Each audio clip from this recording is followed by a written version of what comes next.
সুপ্রিয় দর্শক শ্রোতা মণ্ডলী, আপনি এই মুহূর্তে আমাকে যে যেখান থেকে দেখছেন এবং পরবর্তী যে যেখান থেকে দেখবেন, আপনাদের সকলকে জানাই আমি আমার প্রাণঢালা অভিনন্দন এবং শুভেচ্ছা এবং কৃতজ্ঞতা প্রকাশ করি সার্বক্ষণিক আমার পাশে থাকার জন্য।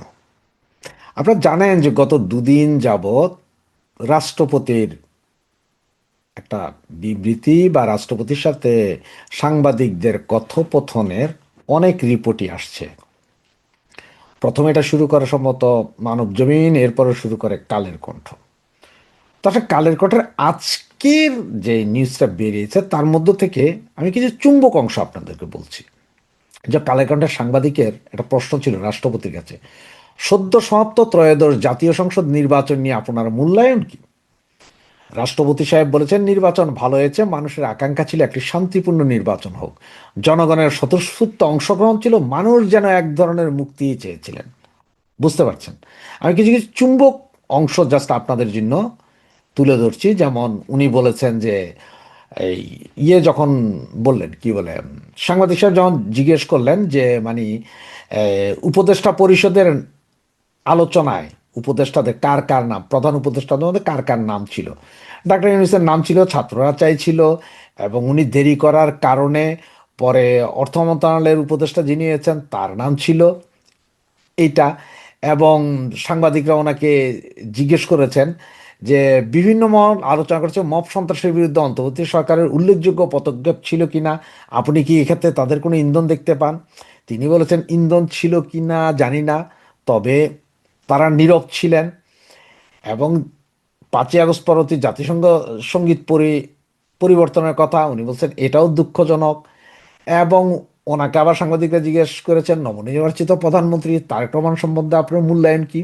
উনি বলেছেন, আমরা তো খুব অল্প সময় তাকে দেখি, টুকটাক কিছু কথা হয়েছে, দেখলাম যে রাষ্ট্রনায়কোচিত গুণাবলী ওনার মধ্যে আছে, এটা নির্দ্বিধায় বলা যায়। একটা কথা আছে, মর্নিং শোজ দ্য ডে, এই কয়দিনের যে কার্যক্রম তাতে আশাবাদী হওয়া যায়, বিশেষ করে ওনার শরীরে মুক্তিযোদ্ধার রক্ত, তাই দেশকে ভালো করবেন তিনি, এই বিশ্বাস রাখি। তার বাবা ছিলেন রাষ্ট্রপতি, মা ছিলেন প্রধানমন্ত্রী, আমি বিশ্বাস করি না যে আমার কোনো নতুন দুর্যোগে পড়ব। তিনি যে আলোকবর্তিতা হাতে নিয়েছেন ঠিকই আছে, কারণ মাত্র 7-8 দিন হয়েছে, সুতরাং ওনার বিষয়ে আলোচনা করা যায় না, কারণ এটা ভবিষ্যৎ বলবে। এছাড়াও উনি আরও বেশ কিছু বক্তব্য দিয়েছেন, যেমন উনি বলেছেন যে ওনাকে ঈদের নামাজ পড়তে দেওয়া হয়নি, ওনাকে কোথাও যেতে দেওয়া হয়নি, মানে বিভিন্ন কথাবার্তার মধ্যে আবার উনি এখন বললেন যে 106 যে এই অনুচ্ছেদটা আসছিল মানে সরকার গঠনের ক্ষেত্রে, উনি আজকে বললেন যে হ্যাঁ, একজন বিচারপতি, দুজন বিচারপতি সেদিন কোর্টে ছিলেন, 6 জন বাসাবাড়ি থেকে ফোনে সংযুক্ত হয়ে ওনাদের সাথে করে ওনাকে বাঁচিয়েছেন সেই দিন। এবং উনি বলেন যে বিভিন্ন রাষ্ট্রের বিভিন্ন উগ্রবাদী গোষ্ঠীর একটা চাপ ছিল যে কারফিউ জারি করে দেওয়া বা জারি করা, কি বলে, ইমার্জেন্সি জারি করা। তবে সেনাবাহিনী, বিমান বাহিনী, নৌবাহিনী এরা ওনাকে এটা করতে মানা করেছেন এবং ওরা ওদেরকে সমর্থন দিচ্ছে, মানে রাষ্ট্রপতিকে আর কি। এরপরে ওনাকে লাস্ট একটা কথা জিজ্ঞেস করে, রাষ্ট্রপতি পদ থেকে অবসরের পর কোন কাজে মনোনিবেশ করতে চান? তখন তিনি বলেন যে আমি তো আইন অঙ্গনের মানুষ, জীবনের দীর্ঘ 40 বছর কাটিয়ে দিয়েছি কোর্ট কাছারিতে, অবসরের পর একজন আইনি পরামর্শক হিসেবে বাকি জীবন কাটিয়ে দিতে, যদি শরীর স্বাস্থ্য ভালো থাকে। অবশ্য রাষ্ট্রপতি থেকে চলে গেলে তখন আবার শরীর স্বাস্থ্য ভালো না থাকার সম্ভাবনায় সবচেয়ে বেশি, কারণ এটা আমরা বিভিন্ন সময় দেখি, আপনারাও দেখেন। তা থাম্বেলে আর ব্যানারে যেটা বলেছিলাম যে কোনো অধ্যাদেশই উনি স্বাক্ষর করেননি, কারণ রাষ্ট্রপতি যেভাবে বলেছেন যে বিদেশি একটা রাষ্ট্র থেকে ওনার দাওয়াত ছিল, সেখানে ওনাকে যাইতে দেওয়া হয়নি। ওরা সরাসরি লিখে দিয়েছে যে উনি রাষ্ট্রীয় কাজে ব্যস্ত, সেই হিসেবে চিঠি লিখে দিয়েছে এবং উনি স্বাক্ষর করেননি, প্রশ্নবোধক চিহ্ন দিয়ে রেখে দিয়েছেন। এরপরে কাতারের না জানি দুবাইয়ের আমির ওনাকে দাওয়াত দিয়েছিলেন, সেখানেও ওনাকে যেতে দেওয়া হয়নি। এরকম অনেক কিছু তো ওনাকে যেতে দেওয়া হয়নি, তার মানে ওনাকে একরকম বন্দি জীবন কাটাতে হয়েছে গত 18 মাস। এখন উনি একটু স্বস্তির নিঃশ্বাস নিচ্ছেন, তো স্বস্তির নিঃশ্বাস নিতেই পারেন, এতে দুঃখজনক কোনো বিষয় না। এবং আরেকটা কথা যেটা উনি বললেন যে প্রথমে মাননীয় প্রধানমন্ত্রী বলেছেন যে তিনি আসছেন আম, ওনার এখানে বঙ্গভবনে, পরে আবার 12টার দিকে শুনতে পারলেন যে না, উনি আসছেন না। এর কিছুক্ষণ পরেই শুনলেন যে উনি অলরেডি দেশ ত্যাগ করেছেন। এরপর ওনাকে ওরা একটা ভাষণ লিখে দিয়েছে জাতিকে আশ্বস্ত করার জন্য, এবং উনি সে ভাষণ দিয়েছেন। কিন্তু উনি ভুলে গিয়েছেন যে ভাষণ দেওয়ার পরে আবার পেছনে ফিরে বলছেন যে ভাই ঠিক আছে তো, এটা ভুলে গিয়েছেন, বা আর না হয় হয়তো এখনো হয়তো উনি ভয়ে ভীত যে কখনো কিছু হইতে পারে। সব কিছু নিয়ে এখন যেটা হচ্ছে, এখন গুঞ্জন উঠছে যে রাষ্ট্রপতি, যেটুকু খবর এই মুহূর্তে আমার কাছে আসলো, যে রাষ্ট্রপতি হয়তো বলতে পারে যে যে 128টা বা 38টা অধ্যাদেশ জারি করেছে ইউনিস গভর্নমেন্ট, এগুলোর কোনোটাতেই উনি স্বাক্ষর করেননি। মানে এই অধ্যাদেশগুলো যদিও ওনার নামে দেওয়া হয়েছে, কিন্তু আসলে এগুলোতে কোথাও ওনার নামে উনি স্বাক্ষর করেননি। সুতরাং এই অধ্যাদেশের ব্যাপারে কোথায় কি হয়েছে এইটাও হয়তো উনি জানেন না। যদি আমার সাংবাদিক এভাবে প্রশ্ন করেন, হয়তো উনি এটাও বলতে পারেন, এবং এটা তো বাস্তবও হতে পারে। কারণ ওনার অফিস সূত্রে, মানে ভেতরের সূত্রে যে খবর, তাতে উনি বলছে, ওরা বলছে যে রাষ্ট্রপতি আসলে কোনো অধ্যাদেশে স্বাক্ষর করেন নাই। এগুলো সব ওরা করে দিছে। ওরা করে করে ইয়ে করছে, রাষ্ট্রপতি কিছু বলার ছিল না, কারণ তিন বাহিনী প্রধান ওনার মাথার পেছনে তো বন্দুক ধরেই ছিল।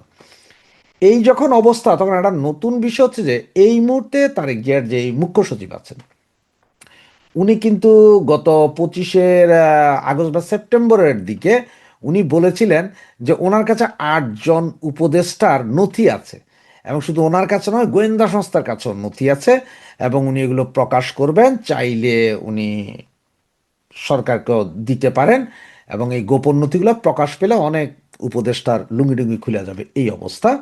সেই জায়গায় হঠাৎ করে আজকে থেকে উনি ফেসবুক টুইটার সব বন্ধ করে দিয়েছেন। ওনার কথা হচ্ছে যে আমার এগুলো দিয়ে যদি কেউ আবার ফেক অ্যাকাউন্ট খোলে, তাহলে যাতে এগুলো না চলে, আইনানুগ ব্যবস্থা নেওয়া এই সেই। এখন ঘটনা হচ্ছে যে আপনি একজন মুখ্য সচিব হলেন এখন, এর আগেও আপনি সচিব ছিলেন, আপনি আমলা ছিলেন, আপনি খালেদা জিয়ার আমল থেকে আছেন, এবং আপনাকে একজন সৎ মানুষ হিসেবে অনেকেই জানে। আর আমি যেহেতু আপনার চিনি না, সুতরাং আপনার অসৎ বলুন কেমনে ভাই। তবে আপনার ওই কথাটা আমার ভালো লাগছিল, এটা আমিও শুনছিলাম ফেসবুকের কল্যাণে, যে আপনি বলেছিলেন যে এইটা, আমি ভেবেছিলাম যে হয়তো আপনি প্রকাশ করবেন। কিন্তু এখন আপনি হঠাৎ করে মুখে কুলু পাটলে, এখন না, সেদিনের পর থেকেই মুখে কুলু পাটছিলেন। তো তখন বুঝলাম যে আচ্ছা, হয়তো আপনাকে ধমকি দিতে পারে, হুমকি দিতে পারে, ডিজিএফআই তুলে নিয়ে যায়, হয়তো পাশার চামড়াও তুলতে পারে, এরকম কিছু হবে। কিন্তু এখন তো আপনার সরকার, নাকি ভাই? এখন আপনি মাননীয় প্রধানমন্ত্রীর আপনার মুখ্য সচিব, আপনার ক্ষমতার কাছে তো পৃথিবীর কারো ক্ষমতা নাই। এখন আপনি প্রকাশ করে দিচ্ছেন না কেন? এখন কেন এদের এই দুর্নীতির চিত্র নিয়ে আপনি একটা মামলা করার উদ্যোগ নিচ্ছেন না? এখন কেন আপনি বলছেন না যে এই দুর্নীতি হয়েছে, এই হয়েছে, এগুলো বলছেন না কেন? নাকি আপনাদের মধ্যে সমঝোতা হয়ে গেছে যে সেফ এক্সিট কাকে কিভাবে দিবেন? আবার ওইদিকে শুনতে পাচ্ছি যে ডিজিএফআই নজরে আছে আপনার এই রিজওয়ানা আপা, মানে কন্ডম আপা, এবং সম্ভবত এই যে ইয়ে করেছিল যে এই আরেকটা কি জানি নাম, আরেকটা কোন উপদেষ্টা, ওটাও শয়তান সম্ভবত, এই যে এই কি বলে আপনার, এই যে জুলাই ইয়ের এগুলো যেগুলো করছে, এই উপদেষ্টাটা সম্ভবত আপনার ডিজিএফআই নজরে আছে বলে জানতে পারছি। কিন্তু আসলে এখনো 100% জানি না।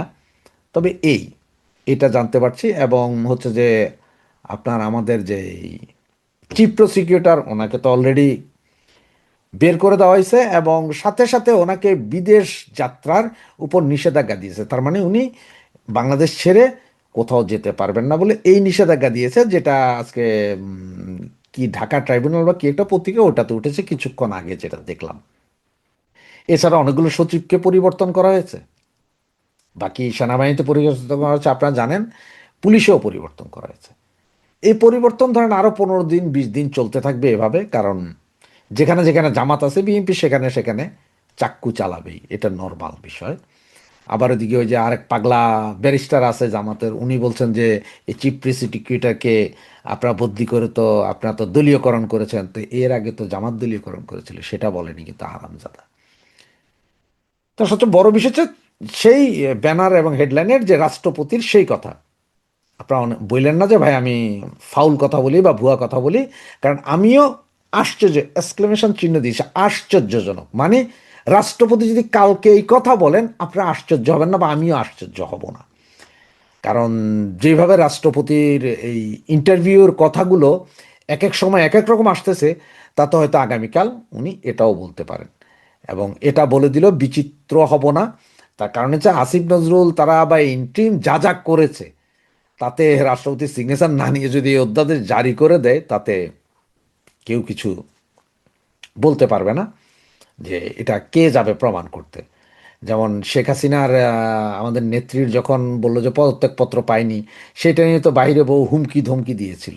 সেই হুমকি ধমকিতে কাজ হয় নাই, ওরা গণভবন রাষ্ট্রপতি ভবন ঘেরাও করেছিল। সেইখানে অবশ্য সেনাবাহিনীর 9th ডিভিশন তারাই রক্ষা করেছিল রাষ্ট্রপতিকে। এখন রাষ্ট্রপতি যদি কালকে উঠে যদি এই কথা বলে তখন কি হবে সেটা কিন্তু চিন্তার বিষয়।